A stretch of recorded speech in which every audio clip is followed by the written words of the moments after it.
pregões de queda direto, né? A gente começou agora uma correção, não sabemos se é uma correção muito significativa ou o mercado melhorou hoje, depois vai voltar a cair.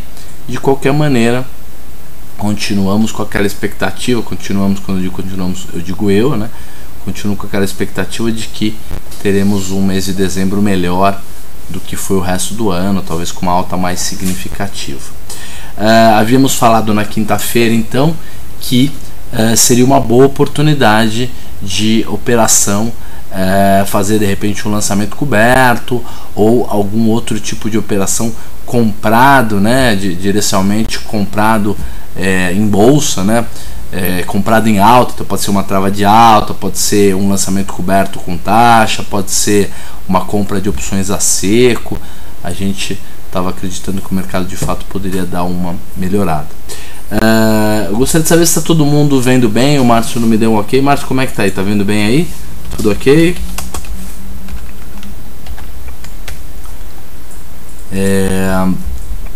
Se todo mundo está enxergando direitinho, assistindo direitinho.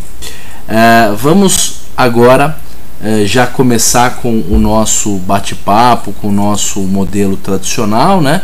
Que é começar falando da volatilidade, da taxa, falar um pouquinho de como é que está o mercado. A gente eu não tenho autoridade suficiente para falar sobre a economia mundial, nem sobre o que pode acontecer com a Europa, mas de qualquer maneira eu acredito que no momento adequado, no momento necessário, deve vir uma solução aí para a crise. E o ser humano, quando muda de expectativa e quando decide reagir, tem um costume de uma reação rápida, de uma melhora rápida. Então eu acho que talvez a gente não passe tanto tempo mal assim como se tem imaginado. Acho que as pessoas andam muito desanimadas. Lógico, a situação mundial é péssima, mas a bolsa tem uma característica inócua dela, uma característica que é dela mesmo, que é antecipar, né, os movimentos, antecipar os acontecimentos.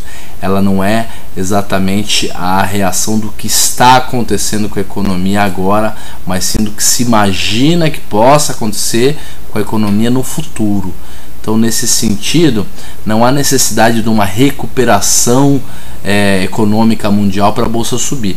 Há simplesmente necessidade de uma expectativa de melhora, mesmo que seja uma expectativa de melhora de prazo um pouco mais longo.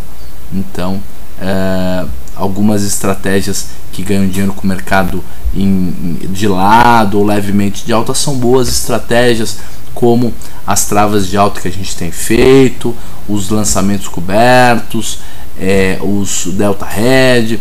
São estratégias interessantes num período em que se está desanimado, mas que se imagina que os preços já são preços convidativos para um prazo um pouco maior.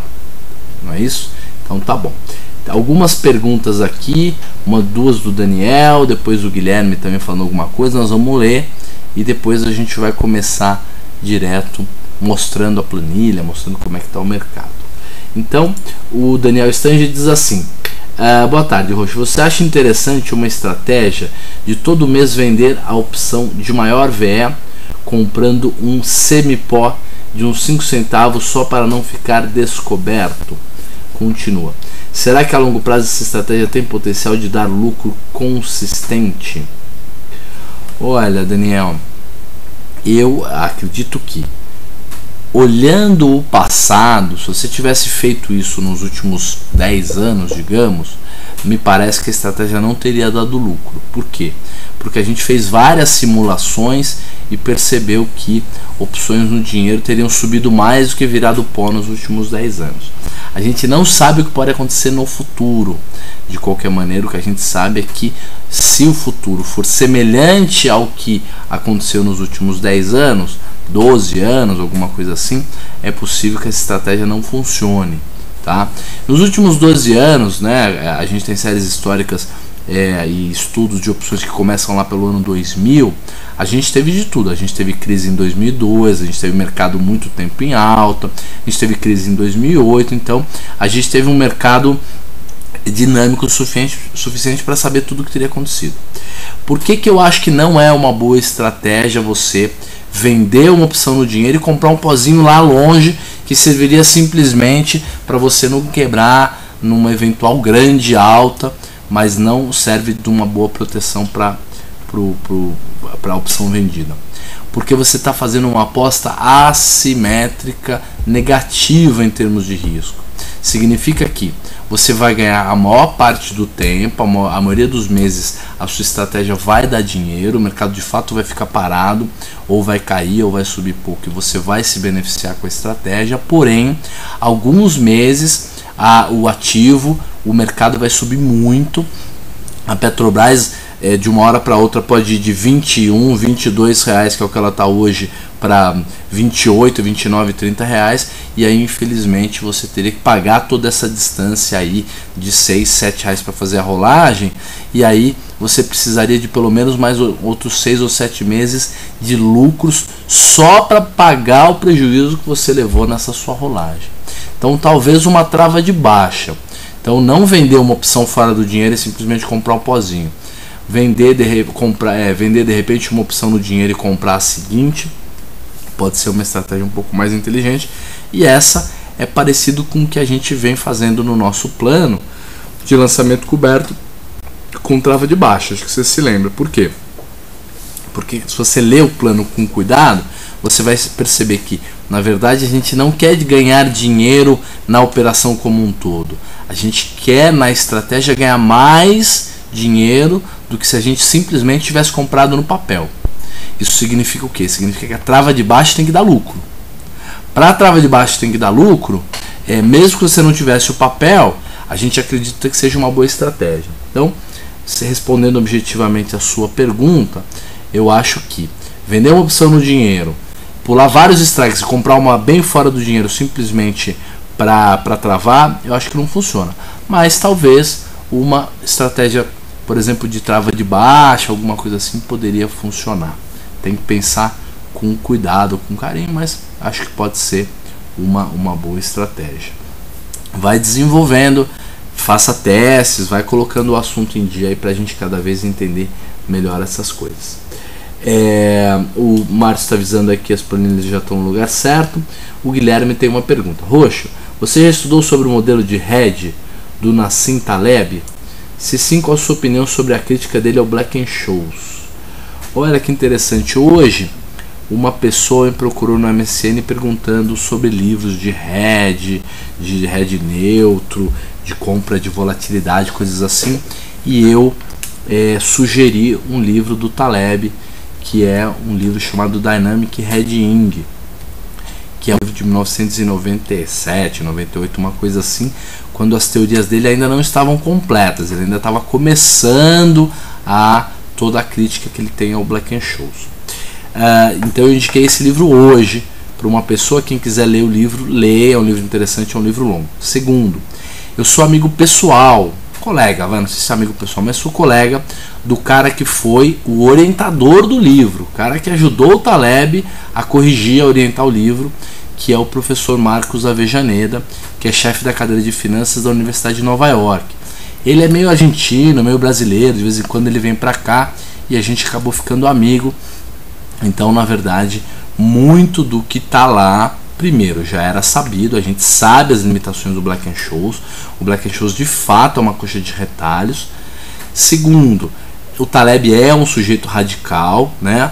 Outro dia eu fui numa palestra na Universidade de Matemática, no IME, aqui na Matemática e Estatística aqui na USP, e o professor colocou várias citações na tela, e ele colocou assim, uma citação do Taleb, que é um dos caras que eu mais respeito. Estudei profundamente estatística e matemática durante 6 meses para poder estar pronto para criticar esse modelo e tal. E aí tinha 40 matemáticos na sala e houve uma bateria de risadas, né? As pessoas caíram no chão, porque nego estuda 15, 20 anos matemática, não estuda 6 meses. Então o Sr. Taleb é um gênio, é um cara incrível, eu gosto muito dele, mas ele dizer que estudou 6 meses e que por isso é capaz de falar sobre equações diferenciais normais com muita propriedade é complicado. E esse professor que eu fui assistir a palestra é um cara que tem PhD no MIT sobre dinâmica de fluidos, o tipo de matéria que deu origem às equações todas, né, de diferenciais que são as equações do Black-Scholes. Cada vez que eu vou falando de matemática complexa vai caindo a nossa audiência aqui, então eu vou parar daqui a pouquinho. Gente, eu gosto das críticas do Taleb, acho que o Black-Scholes é um modelo totalmente a priorista, um modelo totalmente aproximado, né? Tem uma afirmação em matemática que é: nenhum modelo funciona. Nenhum modelo funciona, alguns têm alguma utilidade. Tá? Eu acho que o Black-Scholes tem utilidade no momento em que você trabalha com ele de maneira humilde, sabendo que ele pode te ajudar a entender a dinâmica da variação do preço das opções, não simplesmente como se ele fosse um oráculo do futuro. De fato, ele não é nem de perto. Aí as pessoas dizem: poxa, mas a crítica do Taleb é que a distribuição utilizada no modelo de Black-Scholes é a distribuição normal. Por que não muda? Né? Eu estava até conversando com um amigo agora no café sobre isso.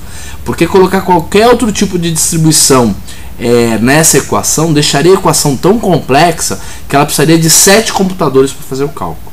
Tá? Então não é tão simples assim pegar o Black-Scholes e transformá-lo numa coisa melhor. Tá? Então, o fato é esse. É tudo que a gente tem, principalmente a gente que usa Excel e que não tem um monte de matemático trabalhando, um monte de verba de pesquisa. Então o que a gente tem é o Black-Scholes. A gente tem que trabalhar com humildade e saber que ele tem todos os erros e distorções. O Smile é um erro terrível, né, do Black-Scholes. Mas vamos voltar a assuntos mais corriqueiros. Mas estou tentando responder aí a pergunta do Guilherme. Tá? Guilherme, se você quiser mais perguntas sobre Black-Scholes, dá uma enriquecida nessa discussão, por favor, fica à vontade, que a gente vai tentar, vai se esforçar aí para dar uma boa resposta para você.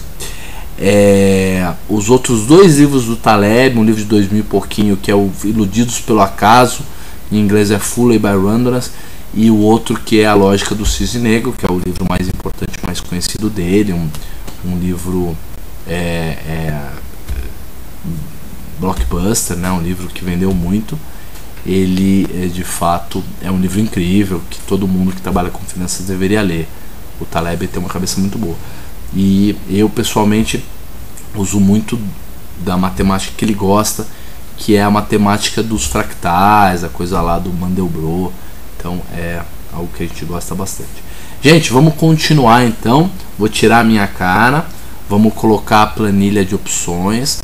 A planilha de opções a simples, né, aquela tradicional que a gente já está acostumado a trabalhar, e depois vamos ver o que está acontecendo com as estratégias que a gente montou, né? Vai ser muito interessante. Primeiro, nós zeramos o delta na quinta, né, com dor no coração, né? Eu até falei, pô, por que a gente não deixa o delta em 20 ou 30, mas não. A regra era zerar, nós deixamos ele com 5,5%, 7%, 8% de delta, alguma coisa assim. Provavelmente o delta vai estar negativo do delta red, nós vamos ter que comprar, mas vamos ver se essa alta da Vale gerou algum resultado ou negativo ou positivo. O OGX subiu, né, hoje, então a trava de alta da OGX provavelmente vai melhorar em termos de lucro. A coisa da Petro com lançamento coberto, não sei, vamos ver o que vai acontecer, mas vai haver um ganho no papel, uma perda na trava de opções. Vamos ver dos dois o que dá mais resultado. Eu acho que o papel, a ganho no papel é melhor do que a perda nas opções, uma vez que uma trava de baixa tem um delta que nunca é 100, né? Um delta de 10, 20, 30, 40, e a compra do papel sempre é 100% de delta. Então o papel deve ter ganho mais dinheiro do que a gente vai perder na trava, mas o legal é que, pelo menos no pregão de hoje, as nossas estratégias vão dar resultado, acho que vão dar resultado positivo. E quando cair vão dar negativo. O importante é a gente vendo o acúmulo do resultado, se é positivo, se é negativo, se vale o risco, se vale o trabalho, esse tipo de coisa toda. Gente, vamos então para a nossa planilha de opções. Tá aqui a cara dela, acho que vocês já se acostumaram. Quem não está acostumado, quem nunca viu essa planilha, quem começou a acompanhar o nosso bate-papo, o nosso chat hoje, ou quem começou a acompanhar o nosso bate-papo, o nosso chat faz algumas semanas e não está entendendo nada, manda parar. Digita aí roxo, não entendi nada. Começa com a planilha tudo de novo. A gente vai começar com a planilha toda de novo. O pessoal que vem acompanhando já algumas semanas, alguns meses, tipo o Ekelen, tipo o Daniel Stange, vão ter paciência para ver uma matéria um pouco menos aprofundada, então uma coisa mais introdutória, e vamos tocando aí. É muito difícil ensinar opções porque é muito complexo, então a gente não sabe se a gente baliza por baixo, baliza por cima. Então o importante é que todo mundo assista o programa, aprenda com ele, se divirta um pouquinho com os nossos casos e tudo mais. Vamos lá. Como é que tá a Petro? 21,50. Então faz algumas semanas aí que ela vem nesse zigue-zague, chegou a 23 quase, e voltou, e ela tá aí nesse vai e volta. E como é que anda a sua volatilidade? Muito bem, volatilidade histórica. Para quem não estava aqui, para quem não sabe o que é a volatilidade histórica é aquela calculada estatisticamente através de séries históricas. Você pega a cotação do papel, o preço do papel, plota ele numa planilha de Excel, joga uma equação em cima, uma equação simples, não é uma equação complexa, você descobre a volatilidade histórica. Se você quiser deixar o cálculo mais sofisticado, mais complexo, existem modelos mais complicados, mais sofisticados e mais complexos, só que aí não tem fim. Quanto mais você se dedicar, quanto mais você quiser sofisticar os seus cálculos, mais complexo será, mais difícil. Esse cálculo que está aí na tela, que o Márcio coloca para vocês aí, de volatilidade histórica para Petro, é a volatilidade histórica exponencial simples, não tem nada de mais complexo nela, e ela está em 32,81. Roxo, como é que eu descubro esse número? Se você tem o Shark, é só você ir lá na simulação, vou até mostrar, não vou abrir tudo, mas só vou mostrar em que parte que é. Desculpa, gente, que o meu micro anda meio sobrecarregado. Vai aqui, mercados e estratégias, e aperta em estratégias de opções. Se você incluir uma nova opção, se você incluir um ativo novo, ele já vai dar a volatilidade do ativo objeto dessa opção. Você já vai saber qual é a volatilidade. Vai dar um pouco de diferença com o nosso cálculo por causa da metodologia. A volatilidade deles é a volatilidade histórica simples e a nossa é a exponencial. Mas fora isso, é tudo igual. Muito bem. Sabendo que a volatilidade histórica de Petro hoje está em 32,81, quanto é que está a volatilidade implícita? Qual que é a implícita? É aquela que você pega os parâmetros de mercado, preço do papel, taxa de juros, dias faltantes, strike e o preço que o mercado está negociando, quer dizer, o preço real da opção agora no mercado, e pergunta, para esses parâmetros, qual foi a volatilidade média que o mercado utilizou para descobrir este preço justo da opção, no caso aqui da Petro L20, esse preço de 1,87. O que aconteceu? Um monte de gente negociou a L20 hoje. Um monte de gente comprou e um monte de gente vendeu. Todo mundo fez algum tipo de estimação de volatilidade. Por mais que o Zezinho lá da esquina não tenha aberto nenhuma planilha, não tenha feito nenhum cálculo, ele tem uma perspectiva, ele tem uma expectativa de variação para o papel, ele tem uma expectativa de risco e ele faz esse cálculo intuitivamente, ele decide o preço pelo qual ele está disposto a pagar na L20 e a soma de todos esses caras, tirando a média, deu uma volatilidade de 28,55% para o papel. Isso para as pessoas que negociaram a L20, que é uma volatilidade abaixo da volatilidade histórica, que está 32 e pouco, e isso vem se mantendo, né? Vocês se lembram que faz aí pelo menos 2 ou 3 meses que a volatilidade implícita anda mais baixo do que a histórica. Por quê? Porque a volatilidade vem caindo, né? Como a volatilidade implícita, essa daí das pessoas que negociam, essa que a gente usa na nossa planilha, como ela é mais sensível a uma mudança no preço do papel, a uma variação de mercado, quando o mercado fica mais calmo, ela vai na frente e costuma ficar abaixo da volatilidade histórica. E provavelmente quando há uma crise, quando o mercado afunda, quando tem uma dor de barriga no mercado, como foi em agosto, aí a volatilidade implícita ela supera a histórica, porque ela é mais sensível. Então tanto na alta quanto na queda ela dá uma exagerada. Muito bem, Petro L21. A Petro L21 está com 29,46% de volatilidade. Ela está com um prêmio de 1,21. Ela é a primeira opção dentro do dinheiro, tá? Então ela é dentro do dinheiro. Vamos dar uma avaliada como está a taxa dela. Como é que anda a taxa? A taxa dela está da seguinte maneira. Taxa de 1,82 no período, significa que em 15 dias úteis você ganharia 1,82 se comprasse o papel, vendesse L21 por R$1,21 e fosse exercido. Quer dizer, se o papel permanecesse acima de 20,66 até o vencimento, você teria uma taxa de retorno de 1,82. Essa opção hoje tem 84 centavos de VE. Ela está com 0,37 centavos, desculpa, 84 centavos de VI, de valor intrínseco. Ela está com 37 centavos de VE, quer dizer, de prêmio de risco, de valor extrínseco, né? E a taxa dela está em 2,56 ao mês. Significa que 1,82 no período dá ao mês 2,56, para você poder comparar com o seu CDB, com o seu CRI, com o seu LH, com todos os outros tipos de aplicação financeira que te rendem uma taxa.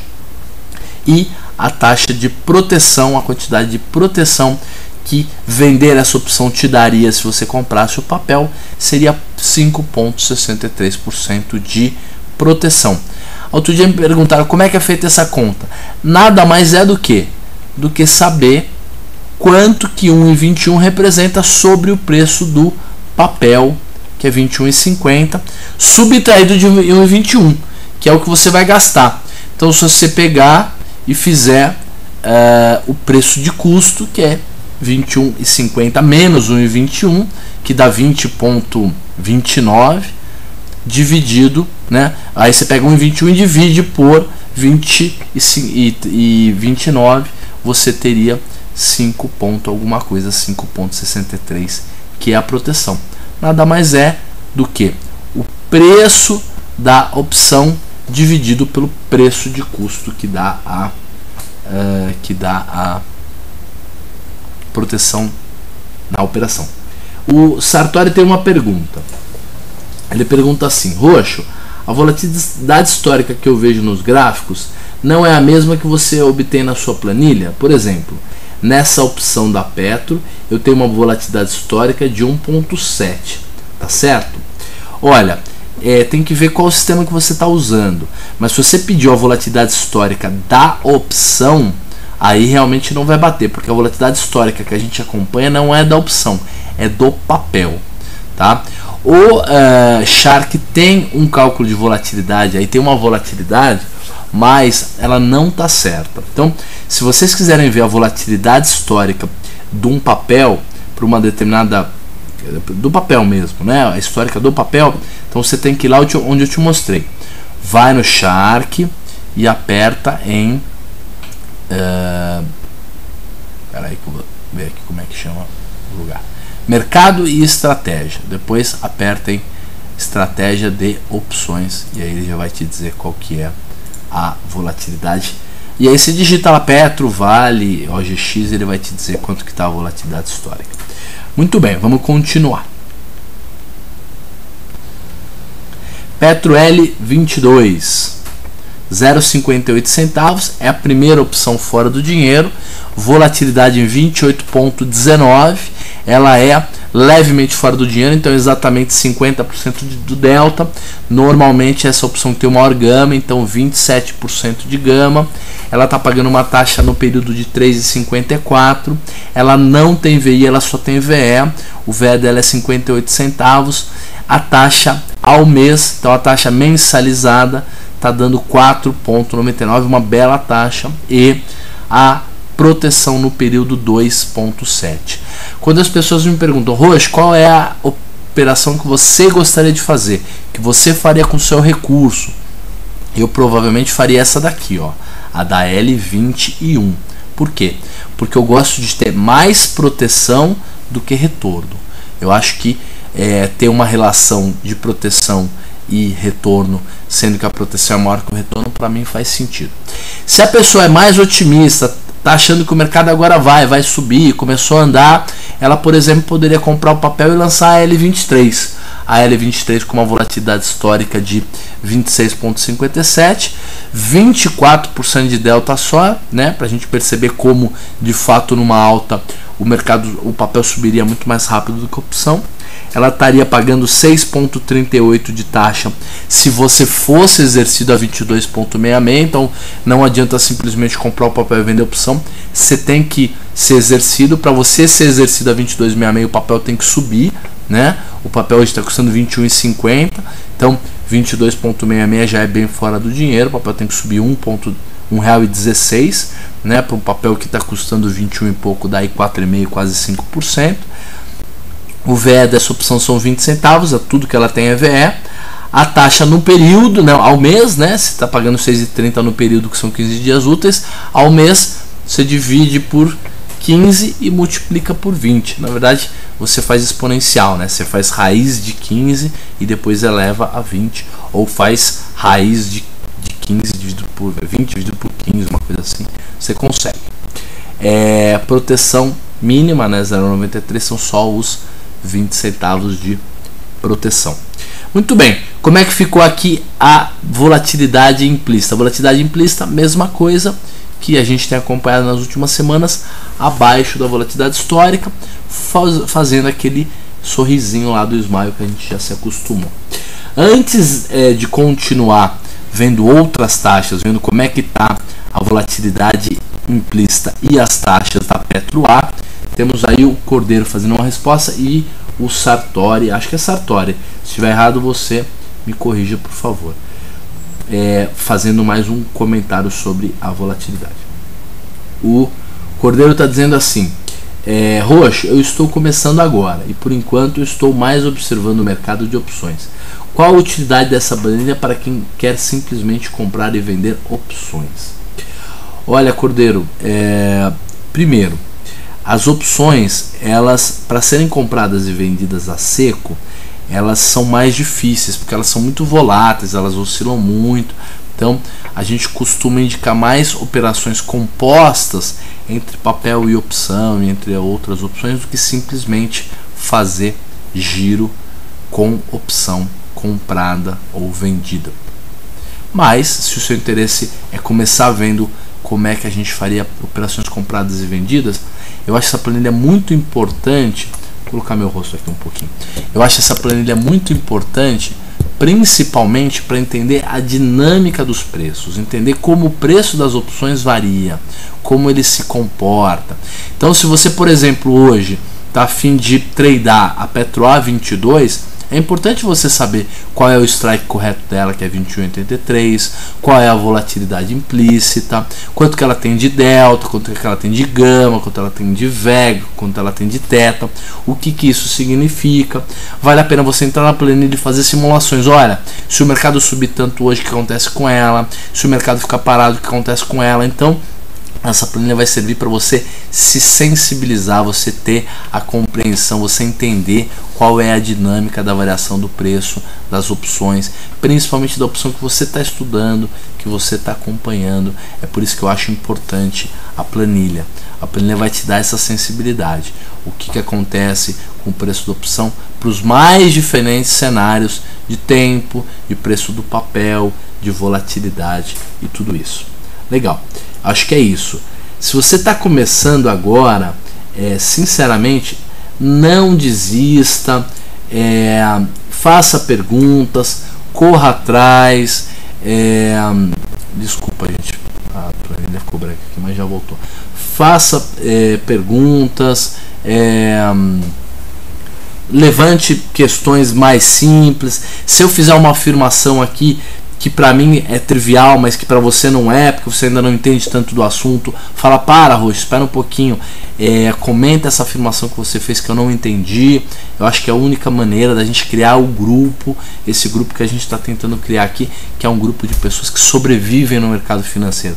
Porque, sinceramente, ser um sobrevivente do mercado financeiro já é uma grande vitória, já é o maior passo para depois realmente conseguir bons retornos e depois disso retornos realmente significativos.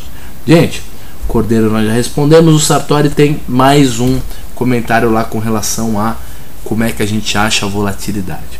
Ele está dizendo assim: Roxo, eu pretendo iniciar com a compra de travas de alta e preciso estudar isso. O que você sugere? Olha, a gente tem aqui uma estratégia de trava de alta que toda semana, 2 vezes por semana, a gente comenta, vê se teria que fazer algum ajuste, define stop, faz rolagem, uma série de coisas assim. Então acho que acompanhar o nosso chat pode te ajudar bastante. A gente tem algumas palestras antigas que estão lá no canal do Abanif Invest, lá no YouTube, sobre trava de alta. Então, se você quiser olhar algumas palestras mais antigas, você vai achar pelo menos 1 ou 2 palestras só sobre trava de alta, o que pode dar uma força. Além disso, tem bons livros por aí que tratam disso, tá? De trava de alta. Então, procure. Eu acho assim, tem material grátis na internet? Tem. Mas também um livro custa 20, 30, 40 reais. Se foi o assunto que a gente decidiu se envolver agora, se dedicar a estudar, gasta uma grana aí, compra alguns livros, dá uma lida. Procure livros que falem exatamente sobre esse assunto. E certamente conte comigo, tá? Eu vou tentar ajudá-lo da melhor maneira possível. O Banif me paga para isso, paga bem. Eu tô aqui para ajudá-los mesmo. E então eu vou passar agora de novo o meu e-mail para quem não anotou ainda. Se quiser fazer alguma pergunta direcionada diretamente para mim, fiquem à vontade. Eu vou tentar responder o mais rápido possível, da maneira mais honesta. O meu e-mail é L de Luiz, né? lroxo@banifinvest.com.br. Que mais? O Daniel Stange com bastante coisa aí, falando pra gente. Ele diz assim: Roxo, não gosto do lançamento coberto porque perde-se a rentabilidade garantida da renda fixa, e também não gosto de compra de opções bem dentro do dinheiro para substituir as ações, porque frequentemente enfrenta-se problemas com pouca liquidez, corretagem alta e exercício antecipado. E já que o Ibov está no mesmo lugar de 4 anos e meio atrás, o Dow Jones no mesmo lugar de 12 anos atrás, acho que não podemos mais afirmar que o viés de longo prazo da bolsa é de alta. Foi de alta, mas se continuará a ser, não sei. Por isso que pensei na estratégia de vender VE e comprar pó. Lucraria na queda de lado e até numa leve alta. Só não o faria quando o IFR ou a volatilidade estivessem muito baixos. Fiz uns backtests e deram resultados interessantes. Agora vou fazer paper trades. Valeu. Muito legal, Daniel. Eu acho que você deve de fato se dedicar aos seus estudos, se dedicar às suas convicções. Mostra pra gente os testes. Se precisar de alguma ajuda na parte de metodologia, eu posso ajudar aí a dar alguns palpites, a dar alguns pitacos aí na parte da metodologia do cálculo estatístico. Então conta comigo.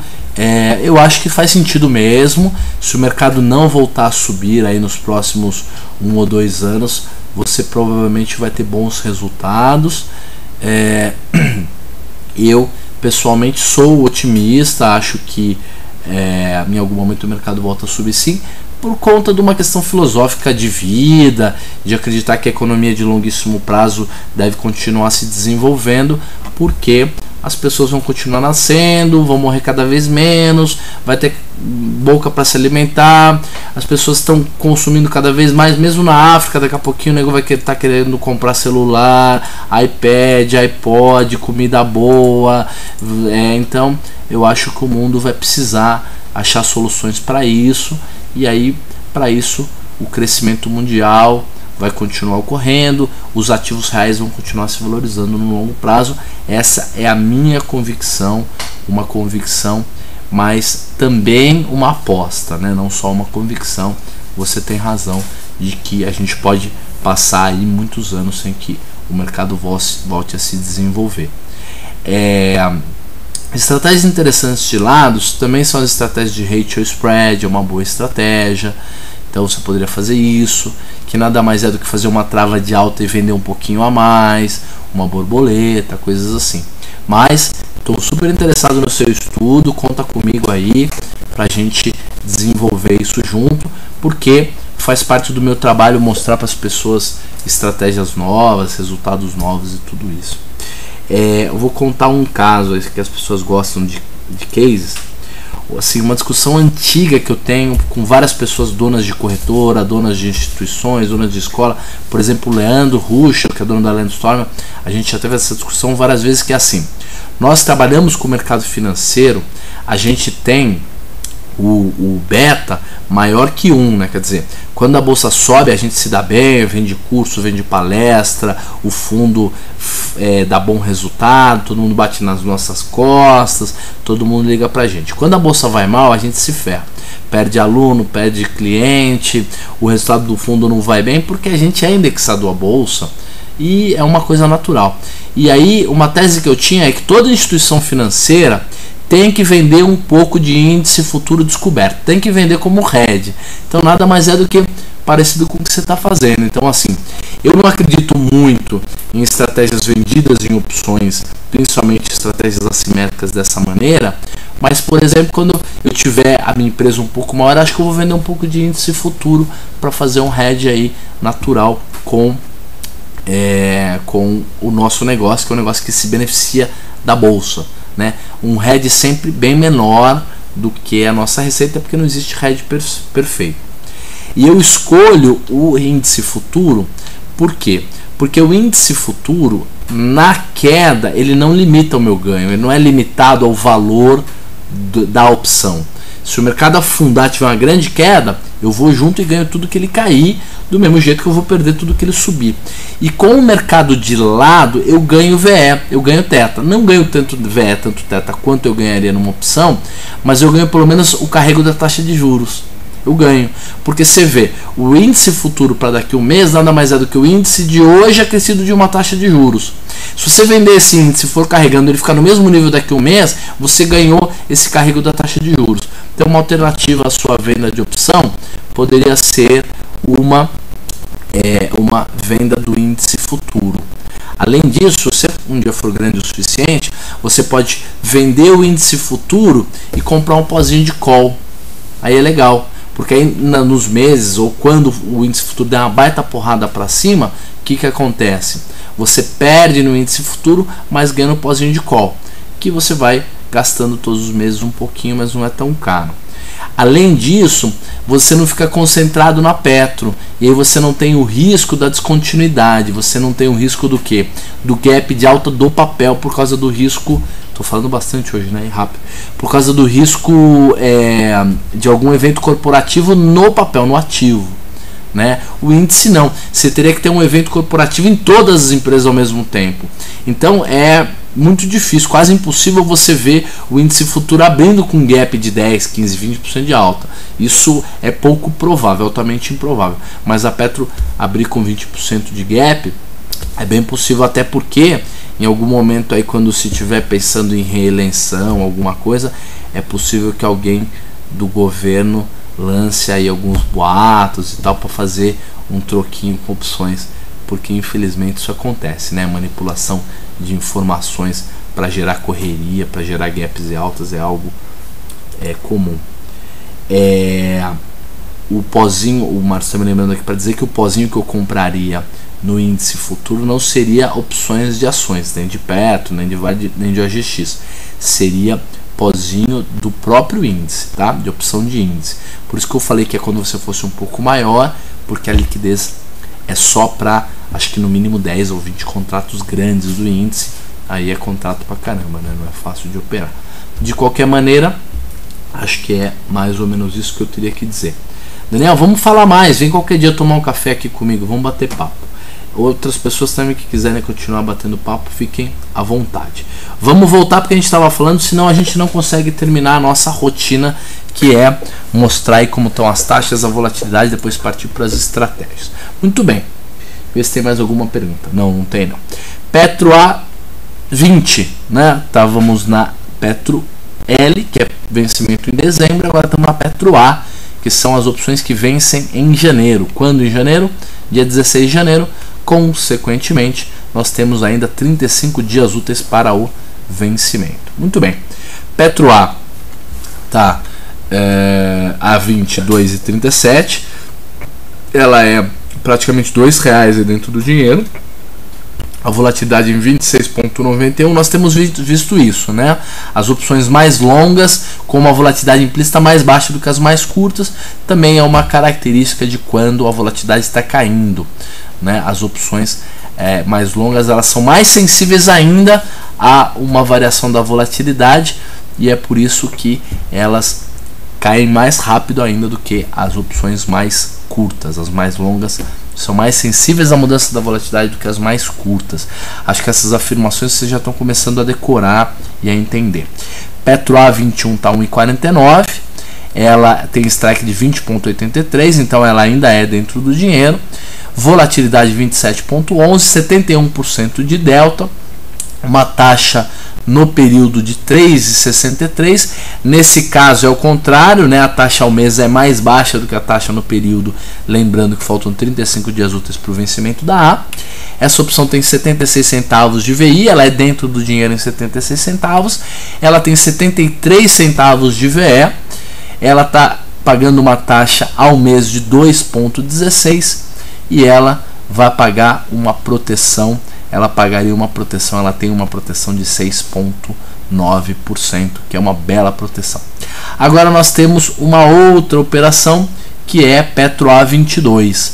Petro A22, 0,86 centavos de preço, 21,83 é o preço de exercício, então ela é levemente fora do dinheiro, ela não tem VI, como a gente vai ver. 25,47 de volatilidade, 53% de delta. Lembrando que quanto mais longa for a opção, maior é o VE que ela tem, então consequentemente maior é o delta. Então mesmo uma opção levemente fora do dinheiro tem um delta maior que 50, um gama de 20%. Lembrando que o gama das opções mais curtas ele é maior do que o gama das opções mais longas. As opções mais curtas, principalmente as opções no dinheiro, são mais sensíveis ao gama, né? A mudança do delta. A taxa que essa A22 pagaria se você fosse exercido daqui 35 dias úteis, não, desculpa, 35 dias úteis, a 21,83 seria 5,31 de taxa. Não é uma alta muito significativa. O mercado teria que subir do preço que está hoje o papel, ele teria que subir, está 21,59, ele teria que subir para 21,83, né? O que dá uma alta de 30 centavos, aí até menos que isso. 5,31 de taxa no período, 3,15 de taxa ao mês, 3,98 de proteção no período, tá? Então você tem que comparar o 5,3 com o 3,9. Então aquela que teria mais proteção do que retorno, nesse caso seria a A21, tá? Seria aquela mais conservadora. Para quem está um pouco mais otimista, acredita que o mercado pode subir um pouquinho nos próximos 35 dias úteis, essa A22 seria uma boa estratégia. Já a A23 está custando 52 centavos, ela tem preço de exercício 22,66, que daria uma alta de mais ou menos R$1 no papel, dá uns 4%, um pouquinho mais de 4%. A volatilidade dela está em 25,58, 38,17 é o delta dela, fora do dinheiro. A taxa que ela pagaria no período se você fosse exercido a 22,66, então nesse caso o mercado tem que subir, seria 7,55. Ela está custando 52 centavos, tudo é VE, então ela só tem prêmio de risco, ela não tem nenhum VI. 4,46 de taxa ao mês, né, de taxa ao mês, para poder comparar com outras aplicações, e uma proteção de 2,41. Então já é uma estratégia fora do dinheiro mesmo, já é uma estratégia de alta né, as outras opções com uma volatilidade um pouco mais alta e com taxas cada vez mais altas e proteções cada vez menores, como a gente já se acostumou a ver. Então, como é que ficou a curvatura do Smile aqui? Todas as opções abaixo da volatilidade histórica do papel que está na faixa dos 32% e também abaixo da L, né? Elas estão aí em média 26%, 26% e alguma coisinha, volatilidade implícita das opções A. Na B eu não vou, que a liquidez está muito baixa, vamos esperar algumas semanas para voltar a ver a Petro B. Então vamos na Vale L. A Vale L está custando a Vale 39,80, ela fechou, ela não andou bem nas últimas semanas, a Petro andou reagindo melhor que ela nas últimas semanas, o que também não é grande coisa, porque faz mais de um ano, uns 2 anos que a Vale tem resultados bem melhores do que a Petro, né? Petro L40 Vale L40 20,33 de volatilidade implícita, uma volatilidade implícita extremamente baixa, talvez algum problema aí de distorção no fechamento, como o próprio Daniel Stange falou, as opções mais dentro do dinheiro são menos líquidas, então elas têm aí um problema de liquidez. Essa opção L40 84% de delta, ela está pagando uma taxa de 1,09, uma taxa baixa, né? Até porque ela fechou distorcida. Ela tem 1,66 de VI, 0,41 de VE, 1,50 de taxa no período e apenas 5% de proteção. Então não é uma operação muito legal, porque a volatilidade está muito baixa, tá? Não sei se é porque amassaram mesmo a volatilidade ou simplesmente alguma distorção. Mas a própria L42 e as outras opções andam com uma volatilidade baixa, bem mais baixa. A volatilidade da Vale já estava abaixo dos 30% na quinta-feira e agora está mais baixa ainda, está 29,28, caiu um pouco mais. Então a L42 está custando 0,88, ela é levemente fora do dinheiro, a primeira opção fora do dinheiro, 23,7 de volatilidade, uma volatilidade baixa, o que significa uma taxa também baixa, 3,13 de taxa no período, o que dá 0,88 de VE, 4,40 de taxa ao mês e uma proteção super baixa de 2,21. Olha como agora, se você não tiver palpite sobre a direção de Petro ou de Vale, para fazer uma operação de taxa, eu preferiria fazer na Petro. Por quê? Porque a taxa está melhor. Vale L44, 25,23 de volatilidade implícita, 21% de volatilidade, ela é realmente fora do dinheiro, uma taxa de 6,66, uma taxa ao mês de 9,44, mas agora, para ser exercido, o papel teria que ir a 42,14, lembrando que ele não está nem R$40, ele está 39,80, tá? Uma pergunta aqui do Equelen.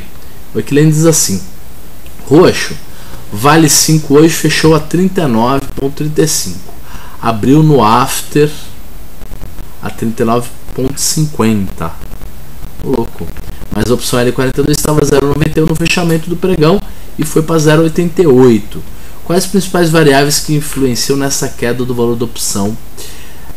Seguinte, Equelen, na verdade, o que aconteceu é que o papel, o ativo objeto, ele vai para o aftermarket, ele tem aftermarket, a opção não tem, então ela não é negociada depois. Segundo, as opções elas são menos líquidas do que o papel, então muitas vezes não tem briga no leilão de uma opção, principalmente se é uma opção mais longa, mais fora ou dentro do dinheiro, ela é pouco líquida, então não tem briga. O papel chega a ficar 15 minutos em leilão, então muitas vezes o que acontece? Antes de fechar o mercado, a opção e o papel estão lá num nível de volatilidade adequado, que deveriam estar, aí o mercado vai lá, entra em leilão, a opção fecha rápido, aí o papel leva mais tempo para fechar, fecha diferente do que estava, então distorcido, então as opções ficam meio tortas, aí ele já abre no after mais caro e aí já não dá mais para comparar o preço da opção com o preço do papel, que aí fica desse jeito, as opções ficam todas bem mais baixas, tá? Então é isso que acontece. Vamos voltar lá para falar das opções. O Oswaldo tem uma pergunta. Ele diz assim: Roxo, poderia explicar por favor a proteção? No caso, explicando há pouco da Petro A23. Olha, no caso da A23, como ela é fora do dinheiro, o preço da opção que você está vendendo é barato. Se você não está pondo muito dinheiro no bolso porque você vendeu uma opção barata que não vale muito, essa opção barata que não vale muito vai te proteger pouco numa queda, porque ela vale pouco. Então proteção nada mais é do que o valor da opção que você está vendendo. Aquele valor é que é a proteção, tá certo? É ele que te protege. Por quê? Porque ele é ele que diminui o preço de custo do teu papel. Quanto mais barato o teu papel, mais o mercado pode cair até que você entre em prejuízo. É isso que a gente chama de proteção. Gente, vamos para Vale A. Vamos ver como é que está a Vale A. Se a Vale A já fechou meio distorcida, a Vale A também, ó lá. Todas as opções tirando a A38, que fechou com 29,4 de volatilidade implícita, o resto tudo na faixa dos 25 e até abaixo de 25% de volatilidade implícita. Lembrando que o papel está na faixa dos 30. Então a A42,83, 25,20 de volatilidade implícita, delta de 75%, taxa de 3,16, o que dá um VI de 1,66, 1,17 de VE e 1,90 de taxa no período. Lembrando, ao mês, desculpa. Lembrando que o período são 35 dias úteis e que o mês tem 20 dias úteis em média. E essa opção protege 7,11. Vou passar meio rápido para a gente poder ir para as estratégias, porque já são 7h11. Olha lá, a minha arte de enrolar vocês está ficando cada vez melhor. Vale A42, 1,20, 41,07 de strike, ela já é fora do dinheiro, 25% de volatilidade, uma taxa de 6,40. Lembrando que para o mercado, para ela dar exercício, o mercado tem que subir. Então não adianta ela ficar parado para você ganhar a taxa de 6,40.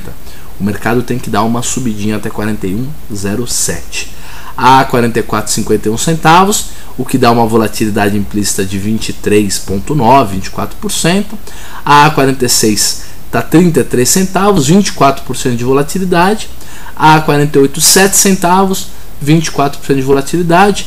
E a 50 também na faixa dos 24% de volatilidade implícita. Então, seguindo aí a tendência de volatilidade histórica mais alta, volatilidade implícita curta, mais baixa do que a histórica, e a volatilidade implícita da opção longa mais baixa ainda, tanto do que a opção mais curta quanto do que a volatilidade histórica, aquela calculada estatisticamente. Vamos lá, BVMF eu não vou passar porque a liquidez anda muito baixa, anda horrível. Marcio, eu vou fazer isso aqui, ó, vou colocar o GX no lugar da BVMF até, ó, tô mudando e vou até salvar lá na tua pasta. Tô mexendo nas tuas planilhas, por favor, não fique bravo nas suas planilhas. Vamos continuar, gente.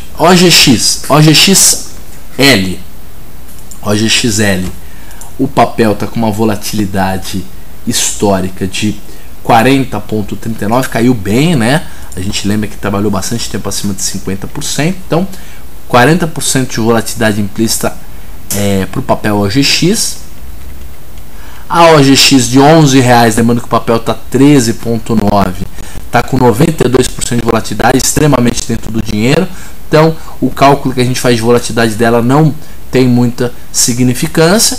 Já a L12, a OGX L12, está R$2, ela está com 95% de delta e a volatilidade implícita na faixa de 37%, também não está distorcido, tá mais ou menos aí no preço da L14.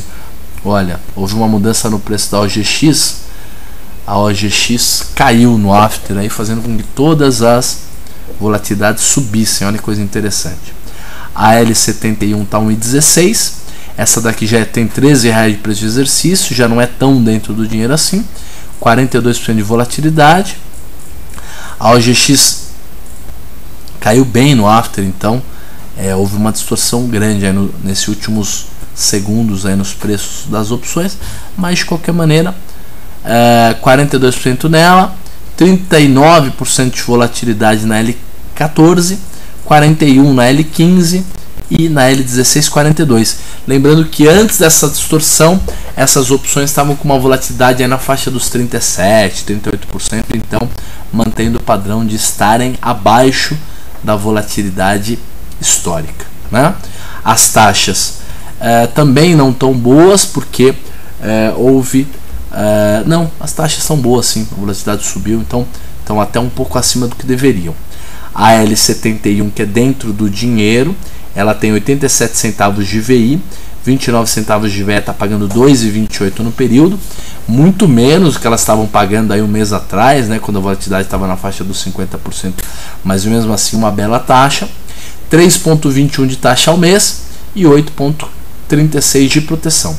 Já a opção no dinheiro, né, que é a L14, o papel está 13,87, a L14 39,93 de volatilidade implícita, delta de 50%, a gente está com uma taxa de 4,87 no período, uma taxa ao mês de 6,88 e uma proteção de 3,75.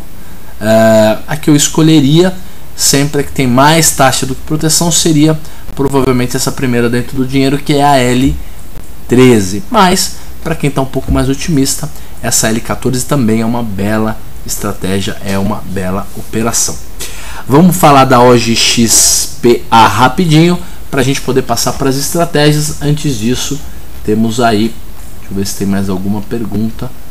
Não tem nenhuma pergunta não. A OGXPA 11, 3,20, 57% de volatilidade, 89% de delta, pagando uma taxa de 3% no período e uma taxa de 1,80 ao mês. Olha como está muito mais legal do que a B. Do que a L, desculpa, do que a OGXL. Por quê? Porque não está tão distorcida em termos de fechamento. A proteção dela, 23%, uma bela proteção. A OGX-A12, que é de R$12 mesmo, está 2,38, 55% de volatilidade, bem mais alta do que a histórica, né? Elas estão bem mais altas mesmo, também por conta dessa mudança aí no after. 4,40 de taxa, 1,87 de VI, 57 de VE, 2,60 ao mês, 17 de proteção. Olha lá, o que mais? Temos essa opção, a OGX-A73, né? Essa nós já falamos, só lembrando que ela chama 73, não chama 13. A A14 está 91 centavos, ela é de R$14, ela só tem VE, ela está com 42% de volatilidade implícita, pagando uma taxa ao mês de 4,74 e uma proteção de 6,56. Essa provavelmente seria a estratégia de OGX que eu faria hoje, tá? Se eu fosse fazer uma estratégia com OGX. Gente, já vimos então as volatilidades, já vimos as taxas, vamos ver agora como estão as estratégias que a gente vem operando. Lembrando que nós montamos 3 estratégias diferentes. A primeira estratégia que a gente montou foi a lançamento coberto, tá? Eu vou abrir aqui plano com lançamento coberto, aqui tá aqui. Já tá certinho, já tá atualizado. Como é que era essa estratégia? Ela era assim. Não vou nem ler o nosso plano. Ela é assim: você compra o papel, você se lembra que a gente comprou o papel lá no vencimento J, né, em setembro. E aí, depois que você compra o papel uma vez, você vai carregando ele na carteira, vai mantendo ele na carteira por um tempão, tá? A ideia é que você seja um investidor da Petro no longo prazo. A gente anda até já duvidando desse longo prazo, mas para quem vai ser investidor da Petro, vai carregando o papel. Depois a gente pega e vai fazer um lançamento coberto, porém, além de lançar a primeira opção fora do dinheiro, sempre a primeira opção fora do dinheiro, a gente imediatamente, na mesma hora, vai no vencimento seguinte, no strike seguinte, na opção seguinte, e vai comprar. Então, nesse caso, no vencimento da L, a gente está vendido na Petro L22, de fato é a primeira opção fora do dinheiro. A gente está... Ai, caramba, tá aparecendo na minha cara, ainda bem que o Márcio me avisa aqui. Desculpa, a gente está aqui, ó. papel 21,61, 11,5% de juros, falta 15 dias úteis. A L22 está 58 centavos. Por quanto que nós vendemos a L22? Nós vendemos a L22 por 79 centavos. Então estamos ganhando grana nela. Estamos ganhando grana. Ela está 58, nós vendemos 79, estamos ganhando 21 centavos nela. Legal. Já a L23 nós havíamos comprado por 36 centavos e ela agora está 20 centavos. Nós estamos perdendo 16 centavos nela. Então estamos ganhando quase nada na trava. Entre a compra e a venda estamos ganhando quase nada. Porém, olha que interessante. Como a gente vem carregando essa estratégia faz algum tempo, o nosso preço de custo do papel está em 21,05. 21,05. E o papel agora está 21,60. Então nós estamos ganhando no papel. Além disso, estamos ganhando também na trava, né? O que está nos dando agora 61 centavos de lucro. Tá certo? Se a gente fosse desmontar a operação agora, a gente ganharia mais ou menos R$610. Melhorou um pouquinho de quinta-feira para cá. Por quê? Porque o papel subiu mais do que a trava, fazendo com que a nossa estratégia se valorizasse. Nós estamos ganhando aí no período desde que a gente começou uns 3%. Como foi em setembro, nem é aquela taxa de retorno tão boa assim.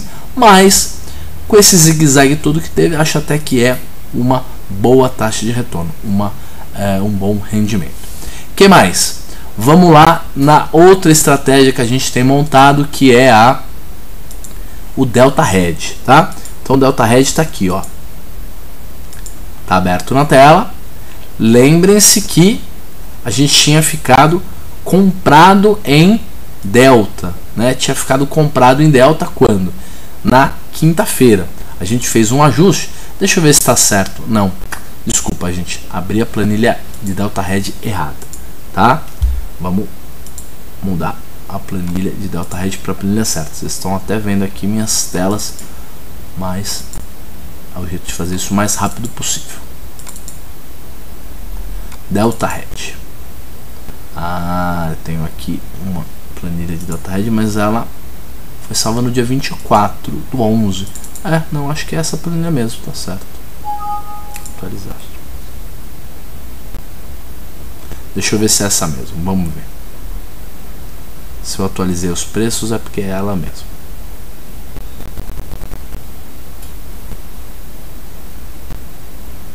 Agora deu uma travadinha aqui, tá rodando.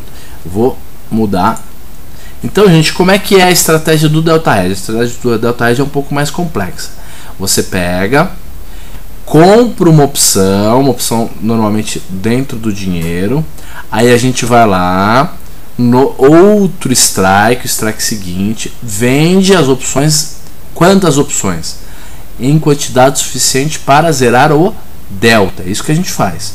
Vende as opções e depois vai numa opção mais fora do dinheiro ainda e aí compra um pouco de opções. Para quê? Compra um pouco de opções para conseguir zerar o risco direcional, zerar o risco de descontinuidade, aquele em que, por exemplo, o mercado poderia abrir com um gap e a gente perderia grana porque está mais vendido do que comprado. Muito bem. Hoje a situação é a seguinte: nós estamos comprados em 10 quilos da Vale L40, nós estamos vendidos em 14,6 quilos da Vale L42. Lembre-se que nós começamos com 13,2 quilos, mas tivemos que fazendo vários ajustes aí, que é a característica do Delta Hedge. A gente faz ajustes dinâmicos. Se alguém aí está viajando, vamos pegar qualquer dia e fazer uma palestra só sobre Delta Hedge. Aí a gente pulou alguns strikes e foi na L48, que a gente estava comprado também inicialmente em 3,2 quilos e agora estamos comprados em 4,6. O preço de compra da nossa L40 foi 3,32, ela hoje está 2,07, então estamos perdendo um bom dinheiro nela, estamos perdendo R$1,30 mais ou menos. A L42 que a gente está vendido em 14,6 quilos, a gente vendeu no preço médio de 1,8, já considerando todos os ajustes. Nós fizemos o cálculo aqui, vocês se lembram. Ela está hoje custando 88 centavos, então a gente está ganhando mais ou menos R$1, um pouco menos de R$1 nela. e a L48 a gente comprou por 6 centavos de preço médio e agora ela está em 2 centavos. Quanto que foi o nosso preço de custo para fazer a estratégia? Está aqui, ó. Você sempre olha aqui, que ele calcula pelos preços que a gente digitou aqui desse lado direito. Pelo preço de custo, nós estamos ganhando nessa estratégia até agora 77 centavos. Por quê? Porque a gente pagou 7.170 para fazer a operação e para desmontar a operação agora nós desmontaríamos recebendo 7.940. Olha que engraçado, de quinta-feira para cá teve sexta e segunda, que foi hoje. Sexta ela caiu, hoje ela subiu, mas o resultado não está melhor do que estava na sexta. Por quê? Algum problema aí de volatilidade, algum tipo de mudança onde a gente perdeu mais nas opções compradas do que na opção vendida. De qualquer maneira, outra coisa super interessante, nós fizemos vendas na sexta-feira e agora o mercado subiu e a gente ficou comprado em 100% de delta. Então, infelizmente, vamos ter que vender um pouquinho de opções, voltar para aquela situação que a gente estava. E o Delta Red é assim mesmo. Eu não estou colocando nenhum tipo de filtro no olho de vocês para achar que a operação é incrível, é muito melhor que qualquer outra. Não. A estratégia ela é clássica, ela tá em tudo que é livro e ela é assim. Temos que fazer ajuste, não tem muito jeito. Qual seria o ajuste? Nós teríamos que fazer compras, nós teríamos que comprar, tá? O que nós compraríamos? Nós compraríamos provavelmente a opção vendida, que é essa daqui, ó, a L42. Qual a quantidade dela? Infelizmente, se a gente está comprado em 105% de delta, nós queremos ficar comprado em no máximo 10%. Desculpa, gente. E a L42 tem um delta de 48,39. Eu imagino que para comprar aí uns 95, 96% de delta, nós teremos que comprar quanto? 2 quilos dela, tá? Então nós vamos lá e vamos simular uma compra de 2 quilos dessa opção Vale L42. 2 quilos deve ser a medida quase exata. Olha lá. Não. Comprar, a gente tem que, na verdade, vender. Interessante, nós vendemos, vamos vender de novo. Então, na verdade, foi isso que aconteceu. As opções todas caíram porque o mercado ficou parado e subiu aos poucos e a volatilidade caiu muito. Não, agora eu entendi o que aconteceu. Desculpa, gente. Então, vamos lá. O que acontece? A gente vai lá e vai vender. Vai ter que vender quanto? Mais de 2 quilos. Por que mais de 2 quilos? Porque não adianta vender só 2 quilos. Nós temos que vender 2 quilos dessa e comprar 2 quilos da L48. Então, nós vamos diminuir a quantidade aqui, né? Aumentar a quantidade vendida, na verdade. Acho que 2,3 quilos mais ou menos deve dar. E aí, nós vamos ficar vendido em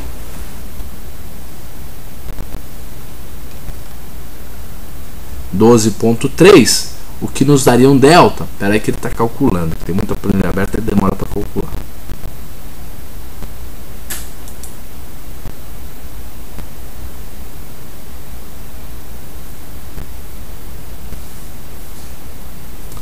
Ah não, estava certo, estava certo. A gente tinha que realmente fazer uma venda, Então é venda, desculpa, gente. Aqui a planilha não estava calculando certo. Então, mais 2 quilos. Muito bem. Agora vamos esperar ele fazer o cálculo pra gente. Isso aí, ficamos comprados em 9% de delta, que era o que a gente queria. Fizemos uma venda de mais 2 quilos, né? De Vale L42. Então nós vamos ter que comprar pelo menos 2 quilos aqui dessa L48. Então eu vou até aumentar um pouquinho a nossa venda. Ao invés de vender 2 quilos, vamos vender 2,2. E aí aqui a gente compra 2,2 também. Talvez a gente já consiga ficar com delta certinho, tá? Olha lá, 3,9 de delta. Vamos fazer 2,1, vamos ver o que acontece.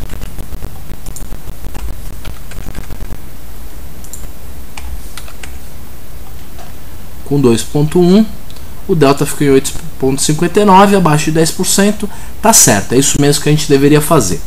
Gente, eu vou fazer aquele cálculo do preço médio meio rápido para a gente poder correr também com a nossa outra estratégia, que é a estratégia da trava de alta em OGX.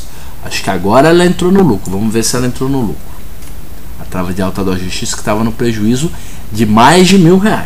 Então, eu vou aumentar a nossa equação. Vou só colocar aí para vocês entenderem o que aconteceu com ela.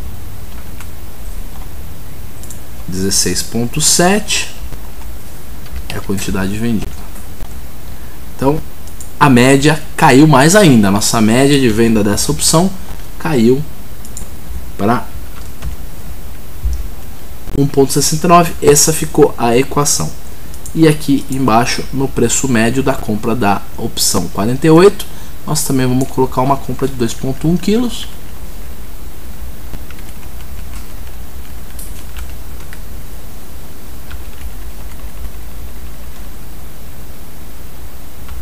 Legal. 2,1 dá 6,7. Então a gente ficou com os seguintes preços médios. O preço de venda da L42, que era 1,80, caiu para 1,69. E o preço de compra médio da L48, que era 6 centavos, caiu para 5 centavos. E a gente ficou 16,7, 6,7. E como houve uma mudança no preço da Vale agora há pouco, o lucro médio da estratégia está dando agora R$870 mais ou menos de lucro. É um resultado razoável, lembrando que a gente montou a estratégia faz pouco tempo. Gente, vamos ver como é que está agora a nossa estratégia de trava de alta na OGX, tá? Trava de alta na OGX. Espera um minutinho que vai levar alguns segundos. O que a gente fez? A gente montou um plano de trava de alta na OGX. A gente ia fazer o que? Ia comprar a opção no dinheiro ou levemente fora e ia vender a seguinte na expectativa do que? De ganhar com a taxa, né? A gente ia pagar um pouco mais do que 50 centavos, que é quanto custaria uma trava de alta no dinheiro. A gente ia pagar um pouco mais que isso, 55, 60 centavos, apostando a favor da probabilidade e na expectativa de que mais meses a gente ganhasse, né, a diferença dos 50 centavos por R$1, que é o quanto pode valer a estratégia, do que perdesse todas as opções virassem pó. Porém, a gente além disso colocou o que? Um stop em 35 centavos. Nesse caso, é se o spread da trava baixar ao ponto de chegar em 35 centavos.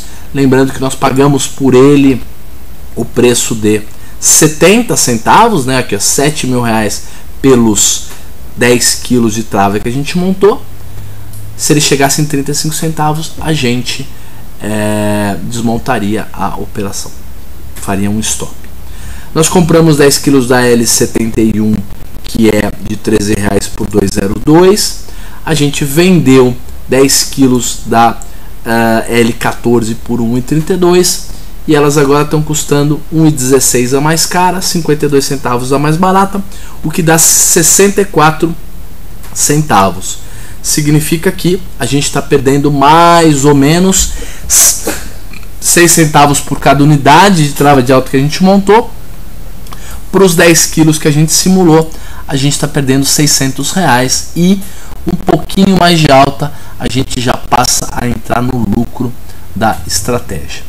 Gente, então mostrando a última estratégia que a gente tem aqui montada, que é a trava de alta. Já passa um pouquinho do nosso horário.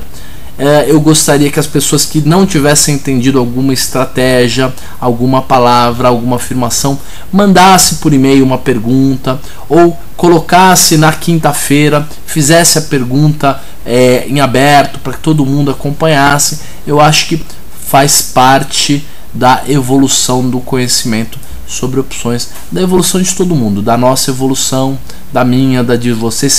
Vocês veem, eu até dei uma enrolada na hora do Delta Red. Por quê? Porque não são conceitos intuitivos, simples, bobos, são conceitos complexos. O que você compra, o que você vende, qual quantidade, mas são interessantes. E entre compras e vendas ainda estamos no lucro pelo pelo menos ainda estamos no lucro, e a ideia é que a gente vá acompanhando, fazendo esses paper trades e ajustes daqui para frente, para que a gente vá aprendendo cada vez mais sobre a dinâmica das opções, os tipos de estratégia, o que ganha dinheiro ou o que não ganha. Gente, eu espero que todo mundo tenha uma ótima semana. Eu espero que o mercado continue subindo, seria ótimo para todo mundo, dar aí mais uma dinâmica, tirar um pouco esse desânimo todo. Daqui a pouco ele volta a cair para a gente comprar barato de novo, e acho que é isso que é o mercado, é uma sequência de altas e baixas, e a gente tem que desenvolver estratégias em que a gente sobreviva em épocas ruins, e quando o mercado for a favor da nossa estratégia, a gente consiga ganhar um bom dinheiro que pague o rendimento do dinheiro, pague tudo que a gente estudou, o tempo que a gente gastou, pague aí esse sofrimento todo, esse desgaste em termos de tempo, desgaste emocional que o mercado financeiro provoca, que é uma delícia que todo mundo gosta, mas que precisa ser remunerado, porque não é um passatempo, é uma atividade que serve para remunerar o capital. Então, um abraço para todo mundo, espero que vocês tenham gostado de novo do nosso bate-papo, e aguardo todo mundo na quinta-feira para a gente dar continuidade às nossas conversas. Um abraço para todo mundo e até breve.